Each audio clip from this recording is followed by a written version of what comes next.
Family welcome back to my channel. तो आज जो है वो हम नावल का नेक्स्ट पार्ट स्टार्ट करते हैं। अब सारे आलम मेरा फ़ोन उठाओ, बेल मुसलसल जा रही थी मगर कोई भी कॉल रिसीव नहीं कर रहा था। इसने अपने भेजे हुए इन गुंडों को कॉल बुलाई, तुम सब किसी बच्चे को कोई तकलीफ मत देना जब तक मैं ना कहूँ, कोई कार्रवाई मत करना, मैं कुछ करता हूँ। लेकिन सर आपने तो कह दिया था कि जितने बच्चे और बच्चियाँ हाथ लगे इनको साथ ले आएं। शट अप, बकवास बंद करो और जो कहा है वो करो। फकरी के मुंह से जाग निकल रही थी, वो बेबसी से बस कमज़ोर लोगों पर गरा रहा था। इस बार अब सारे आलम तुमने हादी कर दी, इसने गुस्से से कहकर कॉल दोबारा मिलाई।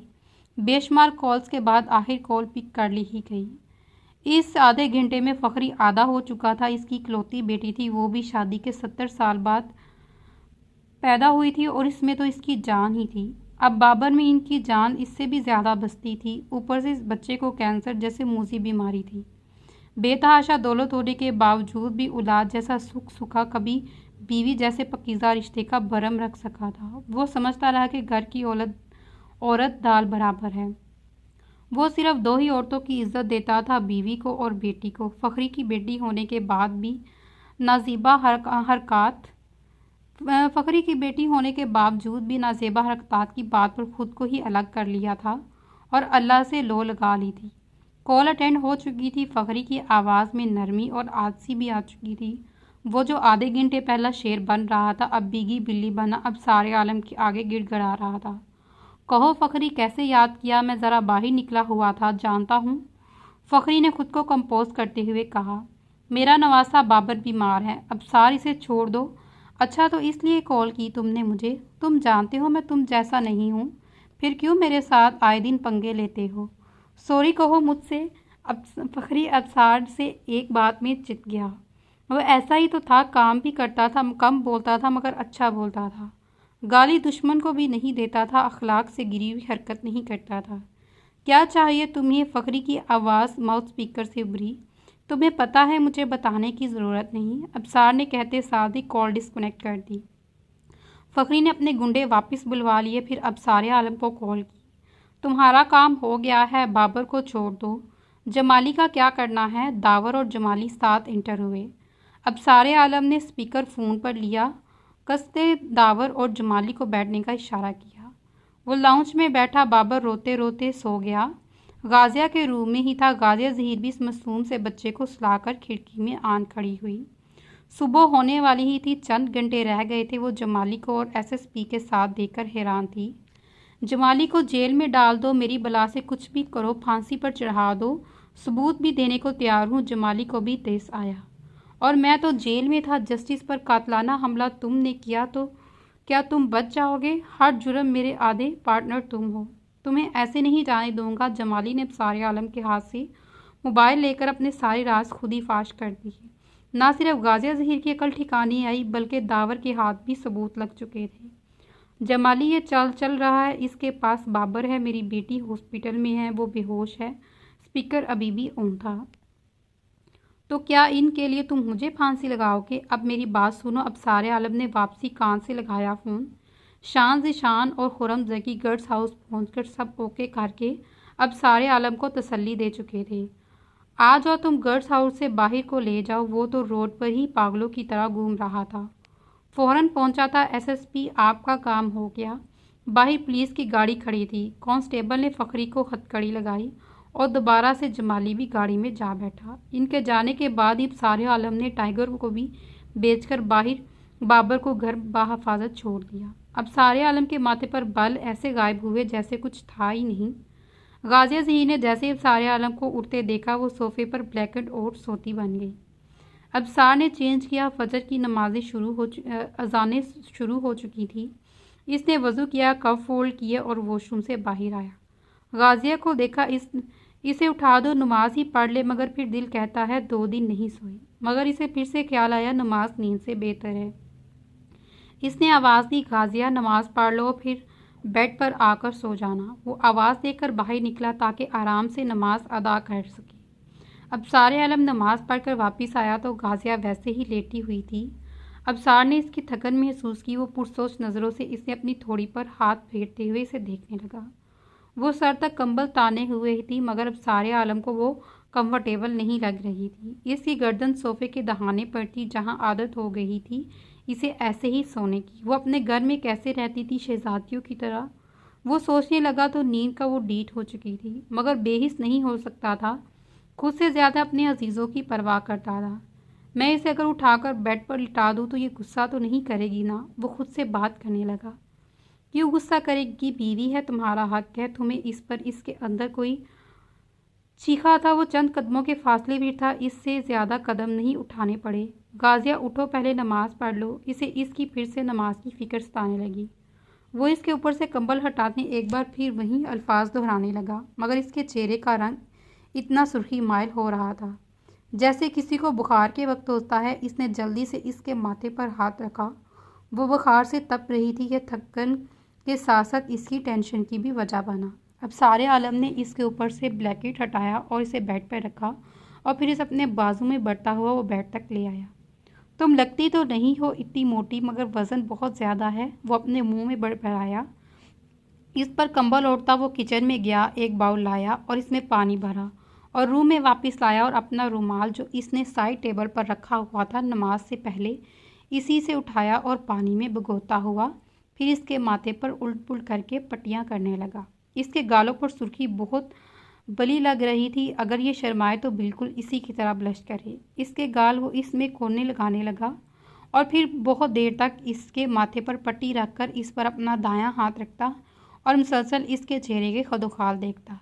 ठंडक मिलने पर गाजिया ज़हीर कम कमाई थी। अब सार ने मुस्कुराकर इसका गाल थपथपाया। अब कैसा महसूस हो रहा है? मैं कहाँ हूँ? इसने आंखें खोलते ही पहला सवाल यही किया। वो गुनूदी में थी या शायद बुखार इसके सर पर चढ़ गया था। गाजिया, तुम अपने घर पर हो, अपने अबसार के पास। अबसार ने इसका हाथ अपने हाथ में लिया और प्यार से इस पर थोड़ा सा झुक गया, मगर अगले ही पल संभल गया। वो शाम याद आ गई। तुम रो क्यों रही हो? गाजिया ज़हीर एक पल भी चैन से नहीं रही। अपने वालिद जस्टिस को पट्टियों में झगड़ा बेसुध बेड पर पड़ा हुआ वजूद वो तड़प उठी। मगर माँ की वो कसम इसे याद थी जो जाते वक्त इन्होंने दी थी। जब तक मैं तुम्हें कॉल करके वहाँ ना बुलाऊँ तब तक तुम अकेली घर से बाहर नहीं निकलोगी। वो इसे इसके पापा की कसम देकर गई थी तो वो कैसे तोड़ देती, वरना अब तक वो वहाँ पहुँच चुकी होती। इसे अपने पापा और मामा से बढ़कर कुछ भी अजीज़ नहीं था। अब सार के पूछने पर इसे मज़ीद रोना आया और वो सिसक सिसक कर रोने लगी। वो उठकर बैठने लगी और अब सार ने इसे कंधा पकड़कर सहारा दिया। क्यों रो रही हो? सब ठीक हो गया है अल्हम्दुलिल्लाह, तुम्हारे पापा भी ठीक हैं। मेरी बात हुई सी इनसे, वो बिल्कुल ठीक है, मगर इसकी आवाज़ में थोड़ी सी लर्जिश थी। मुझे जाना है इनके पास, वो सिसकियों में बोली। अच्छा ठीक है, हम चलते हैं। अभी तो बहुत तेज़ बुखार है तुम्हें। मैं इनसे कभी भी दूर नहीं हुई, अभी मैंने इनको देखा भी नहीं। वो कैसे हैं? जब तक अपनी आंखों से ना देख लूँ मुझे सुकून नहीं मिलेगा। ठीक है, 1 मिनट रुको। अब सारी से कहकर बाहर चला गया। इसने एक गिलास में नॉर्मल पानी लिया और फिर वापस रूम में आकर अपने ड्रॉर से एक टैबलेट का बॉक्स निकाला और इसमें से फीवर की टैबलेट निकाली और गाजिया की तरह बढ़ाई।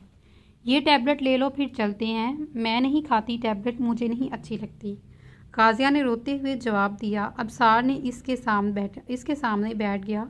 ऊपर देखो। इसने ऊपर देखा। मुंह खोलो। मैंने कहा ना मुझे नहीं लगती अच्छी ये गोलियाँ। गाजिया, बहुत सी चीज़ें हमें नापसंद होती है, मगर किसी की मसलहत के तहत इसको यूज़ भी करना पड़ता है। तुम अपने पापा के पास ऐसे बुखार की हालत में नहीं जा सकती हो। मैं ठीक हूँ। दूसरी साइड से नीचे उतरने लगी बेड से। गाजिया, मुझे तकलीफ़ मत दिया करो। तुम अपनी केयर किया करो, मगर मुझे अपनी केयर से तुम नहीं रोक सकती। वो भी खड़ा हुआ और इसकी ज़बरदस्ती टैबलेट खिला दी। पानी का गिलास इसको पकड़ाते हुए फिर से इससे मुखातिब हुआ। किसी भी चीज़ की ज़रूरत हो तो मुझसे कह देना। मैं तुम्हारे आंसू नहीं देख सकता, वरना मैं ज़बरदस्ती किसी भी चीज़ में नहीं करता। अब तुम आराम करो या फिर मेरे साथ अपने पापा के साथ चलोगी। गाजिया जो उठकर बेड से खड़ी हुई थी दोबारा बेड पर बैठ गई। चलो थोड़ी देर आराम करते हैं, पापा भी अभी सो रहे होंगे। इसलिए इनका नाम लेने से ग्रीस किया। वो इससे शर्मिंदी थी और सारे आलम के इस रवैये पर मज़ीद शर्मिंदगी हो रही थी। इसकी बदतमीज़ी को कैसे इग्नोर कर रहा था। वो कैसा इंसान था? इंसान भी था या कोई फरिश्ता था? अब लेट जाओ, क्या सोच रही हो? बैठकर वो दोबारा लेट गई। इसे पसीना आ रहा था, शायद इसका बुखार टूट रहा था। अबसार भी दूसरी साइड पर लेट गया और गाजिया के सोने का इंतज़ार करने लगा।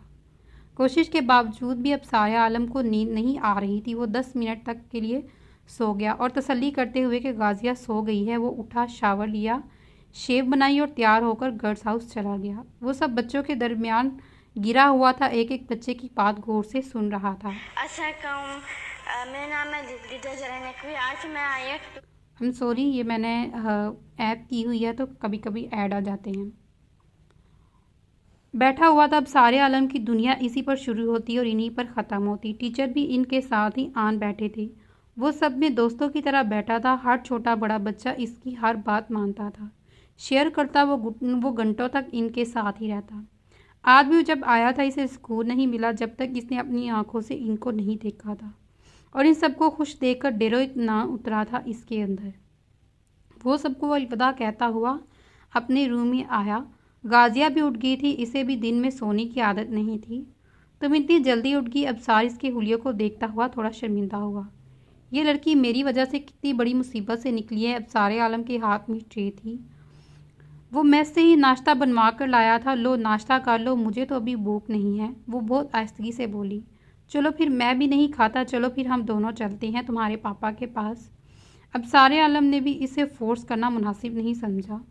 वो कुछ सोचता हुआ इसके थोड़े पास आया। मैंने सोचा नहीं था गाजिया कि तुम इस तरह मेरी दुल्हन बनोगी।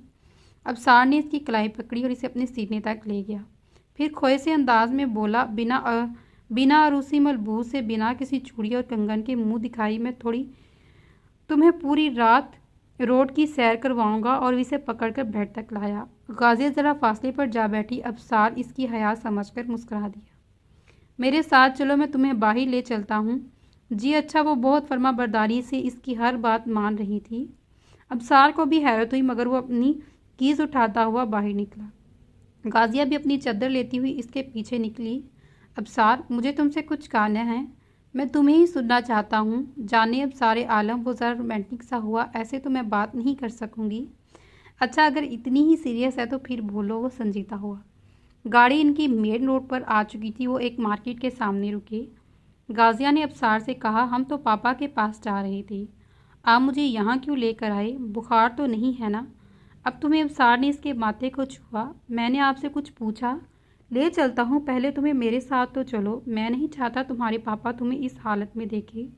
चलो थोड़ा खुद को फ्रेश करो, तुम्हें खुश देखकर जल्दी ठीक हो जाएंगे। पहले मेरी बात सुने आप। हाँ सुनाओ, मैं सुन रहा हूँ। अबसार आलम, आपने जिस मजबूरी के तहत मुझसे शादी की है, इसे अपने सर से उतार दें। मैं किसी पर बोझ नहीं बनना चाहती। गाजिया, क्या तुम अभी के लिए चुप हो सकती हो? मुझे बहुत जल्दी है। तुम चलो मेरे साथ। अबसार ने गाड़ी अपनी साइड से लॉक की और दूसरी साइड से आकर दरवाज़ा खोला और इसकी गोद में रखी हुई कलाई को पकड़ा। गाजिया ने इसे घूर कर देखा, मगर वो प्लीज़ कहता हुआ इसे देखने लगा। वो भी नीचे उतरी। कॉल आ रही थी, तुम तैयारी करो, मैं अभी आता हूँ। अल्लाह मालिक है, वो कहकर कॉल बंद करता हुआ आगे बढ़ा। इसने गाजिया की राय ली बिना एक खूबसूरत फ्रॉक इसकी तरफ बढ़ाया। चेंजिंग रूम में चेंज करने का कहकर इसके जाने का वेट करने लगा, मगर इसने कपड़ों का हैंगर नहीं पकड़ा था। कहा ना मुझे आपका एहसान नहीं चाहिए। हाथ गाजिया, तुम्हारे पापा तुम्हें बुला रही हैं, हमें वहाँ जल्दी पहुँचना है। क्या वाकई मुझे पापा बुला रही हैं? अब क्या एक दिन में तुम्हें इनकी मोहब्बत पर भी शक हो गया है? मशकूक लड़की। अच्छा सोच लिया करो। अब सारे आलम ने इसके सर पर हल्की सी चित लगाई। वो इसकी बात को ना समझते हुए कपड़े लेकर चेंजिंग रूम में गई। अब सारे आलम ने फुर्ती से बहुत सारे डिज़ाइनिंग सूट ले लिए थे और ज्वेलरी और कुछ मेकअप भी। मुझे इन चीज़ों का अंदाज़ा नहीं है, इसने एक हेल्पर लड़की से कहा और इसे देखती गई और फिर बैक साइड पर करता गया। इससे जो खूबसूरत लग रहा था वो इसे ले रहा था और आज तो अबसार को सब कुछ ही खूबसूरत लग रहा था। गाजिया को भी ज़्यादा देर नहीं लगी। वो अपनी चादर गिर्द लपेटते हुए अबसार के सामने आई। माशाल्लाह, बहुत खूब, वो कहकर इसके पास आया। यहाँ तुम्हें चादर के बगैर नहीं देख सकता, मगर बता फिर भी सकता हूँ कि तुम बेहद खूबसूरत लग रही हो। मुझे कलर समझ नहीं आया, मगर आज लगता है कि वाइट कलर तुम पर बहुत जचता है। अभी आपको देर नहीं हो रही? गाजिया ने इसे बहकते देखा तो फ़ौरन इसकी बात याद दिलाई। ओहो हाँ चलें। वो इसके पीछे चल दिया और दोनों किसी बाइस के बगैर गाड़ी में जा बैठे। अबसार ने भी मज़ीद इसे तंग करना मुनासिब नहीं समझा। वो इस वक्त बस जस्टिस ज़हीरुल हसन के बारे में सोच रहा था। वो लोग एक बड़े से क्वार्टर में पहुंचे। अबसार आलम ने गाजिया ज़हीर को इसकी माँ के पास छोड़ा और ख़ुद बाहर निकल गया। एसपी दावर, क्या हुआ? सब खैर तो है ना? अबसार बेटा, ज़हीर के दोनों गुर्दे मुतासिर हुए हैं। एक तो गोली लगने से ज़ाया हुआ है और दूसरा गुर्दे में खून जम गया है, इसलिए फ़ौरन गुर्दा ट्रांसप्लांट करना ज़रूरी है और इतनी जल्दी गुर्दा मिलना नामुमकिन है। तुम्हें इसलिए बुलाया है कि क्या तुम कुछ कर सकते हो इसका इंतज़ाम? अल्लाह पाक खैर करे। अब सारे आलम ने एसपी की सारी गुफ्तगू सुनी और इन्हें साथ लेकर डॉक्टर के पास गया। मैं अपना गुर्दा देने को तैयार हूँ, आप फ़ौरन तैयारी करें। अबसार, तुम क्या वाकई ही ऐसा चाहते हो? एसपी दावर ने पूछा। मैं सरकारी मुलाजिम होने की वजह से नहीं दे सकता और दूसरी बात ये, मैं अब जवान नहीं हूँ। आप परेशान ना हो, किसी की ज़िंदगी बचा सकता हूँ तो सौदा बुरा नहीं। वो ईमानदार शख्स है, मुझे बहुत खुशी होगी इनके काम आकर। डॉक्टर ने फ़ौरन तैयारी कर ली। अब साया आलम थोड़ी देर के लिए गाजिया के पास गया। वो अपनी माँ के साथ बहुत अफसुर्दगी से बैठी थी, शायद अपने बाप की हालत दोबारा देख ली थी। वो गाजिया को मुखातिब किए बगैर ऑपरेशन थिएटर वापस चला गया। ऑपरेशन कामयाब हुआ मगर दोनों ही अभी होश में नहीं आए। अब सारे आलम ने अपना गुर्दा देकर ज़हीरुल हसन को अपना गिरवी बना लिया था। ज़हीरुल हसन को होश अभी नहीं आया था क्योंकि इनको मेजर ऑपरेट था, मगर अब सारे आलम को चंद घंटों बाद ही होश आ गया। वो गनूनगी में जाने से पहले भी गाजिया को सोच रहा था और होश की दुनिया में वापस आने के बाद भी इसे बस वही नज़र आ रही थी। शान की कॉल आ रही थी अब सारे आलम के पास। भाई, आप कहाँ हैं? आप सुबह से नज़र नहीं आए। सब ठीक है ना? शान नॉन स्टॉप बोल रहा था। सब के सब कई बार कॉल कर चुके थे मगर अब सारे आलम ने एक मैसेज छोड़ दिया। मैं तुम्हारी भाभी के साथ इनके पापा के पास आया हूँ, कोई टेंशन न ले, मैं फ्री होकर खुद रब्ता करूँगा। मगर किसी को चैन नहीं आ रहा था। वो सब अब सारे आलम की बहुत केयर करते थे। वो अकेला जब भी कहीं जाता, शान, जिशान, खुरम और टाइगर भी यूं ही इसके लिए परेशान हो जाते। हाँ हाँ, सब ठीक है, मैं यहाँ ही हूँ, तुम सब अपना ख्याल रखना। और खुरम, तुम्हें एड्रेस सेंड करता हूँ, तुम वहाँ आ जाओ। जी भाव। अच्छा। कॉल डिस्कनेक्ट करके अब साथ थोड़ा सा ऊपर उठकर बैठा। नर्स इसके पास आई। आप अभी बैठ नहीं सकते सर, चलिए मैं एहतियात करूँगा। बहुत बेचैन हो रहा था, लेटा लेटा शर्ट को आप भेज दे मेरे पास। अब सारे आलम नर्स से कहकर खुद मोबाइल पर गाजिया के पुराने मैसेज और शायरी पढ़ने लगा। इसके होंठों पर मुस्कान आई और बहुत सी ऐसी चीज़ें इसने लिखी थी जिसमें इसे साफ साफ धमकियाँ लगाई गई थी, खास करके तब जब वो इसे झूठ बोलकर राब्ता ख़त्म कर चुका था। मामा, पापा को तो ऑपरेशन थिएटर ले गए हैं, वो अब वापस रूम में भी शिफ्ट हो चुके हैं, मगर अब सारे आलम तब से ही गायब हैं। गाजिया को कुछ अजीब सा फील हुआ। मामा, वो मुझे छोड़कर चला गया। हाँ बेटा, मैं भी यही सोच रही हूँ, काफ़ी घंटों से नज़र नहीं आया। तुमसे कुछ नहीं कहकर गया क्या? नहीं मामा, मुझे तो बस कहकर गया जल्दी है यहाँ आपसे मिलकर, फिर वापस ही नहीं आया। चलो, गया होगा किसी काम से, बहुत अच्छा इंसान है गाजिया। अब सारे आलम आजकल के दौर में कहाँ मिलता है ऐसे लोग, इनकी कदर करना और इसकी इज्जत भी। जी मामा, अब क्या कहती मामा से कि वो सोचे बैठी थी। सुबह से शाम हो गई। गाजिया अपने पापा के रूम में आ गई और आते ही अपने बाप को इतना बेबस देखकर रोना शुरू कर दिया। इधर आओ मेरे पास। नसीम बेगम ने इसे अपने पास अपने पहलू में बिठाया। ज़हीरुल हसन के पहलू में जा बैठी। मैं अब बिल्कुल ठीक हूँ। मैं बहादुर बेटा, इतना कमज़ोर तो नहीं है। मेरी गुड़िया रुखसत होकर अभी भी प्यारी हो गई है। इन्होंने इसके लिबास की तारीफ़ की। पापा, वो कहकर इनके सीने से जा लगी, आप बहुत वीक हो गए हैं। पापा, मैं तो बहुत डर गई थी। मुँह से डरना नहीं चाहिए, ये तो बरहक है बेटा, और जिसकी जैसे लिखी है वैसे आनी है। तुम्हारे साथ अबसार नहीं आया। वो खामोश होकर माँ को देखने लगी।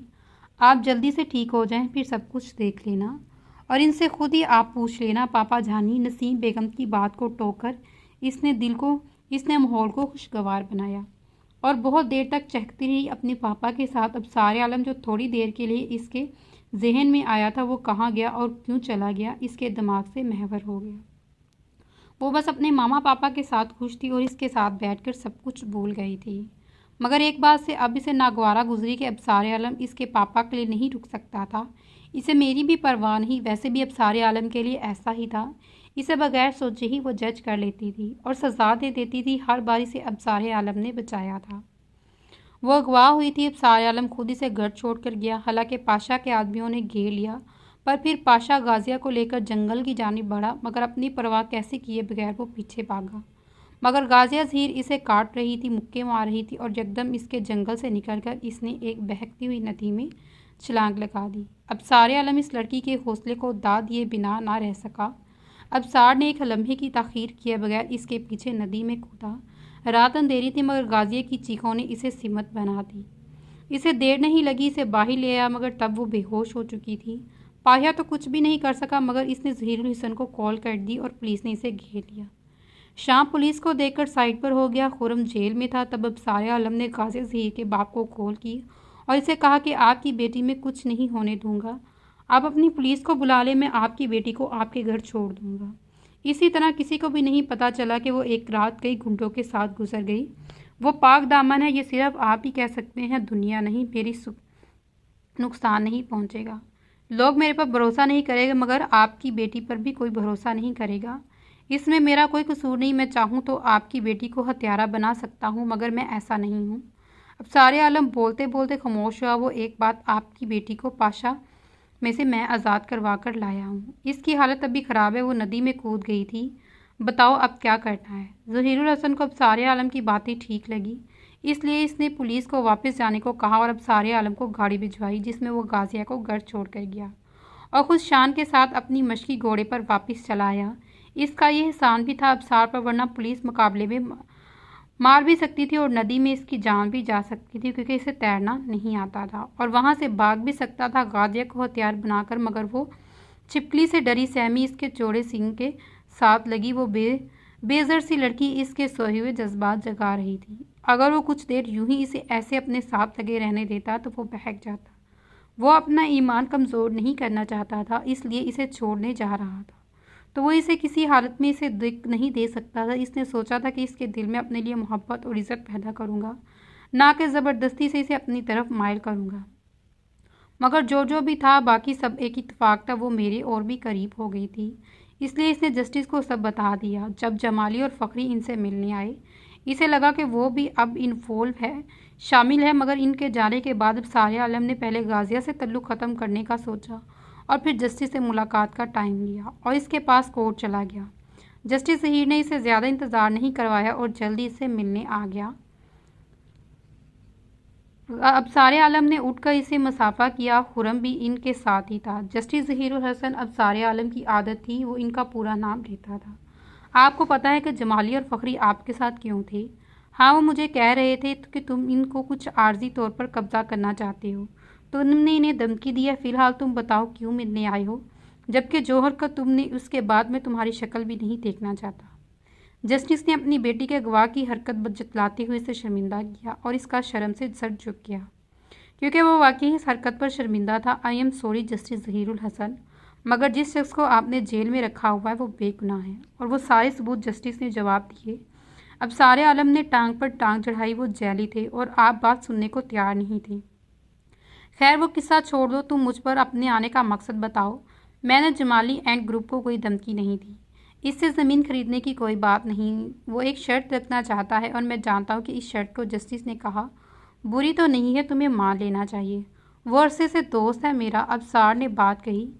क्या कहा? अब सारे आलम ने बुंद में चढ़ाई और टांग को टांग से नीचे उतारा और अपनी कमीज़ के दामन को एक झटका देकर सीधा किया और खुरम को देखा, जैसे इसे कह रहा हो, देखा, मैंने कहा था ना ये मलमूस है। आपका कहना है कि मैं इनकी शर्त मान लूँ, वो बच्चे इनको भीख मांगने के लिए दे दूँ और लड़कियां धंधे के लिए दे दूँ?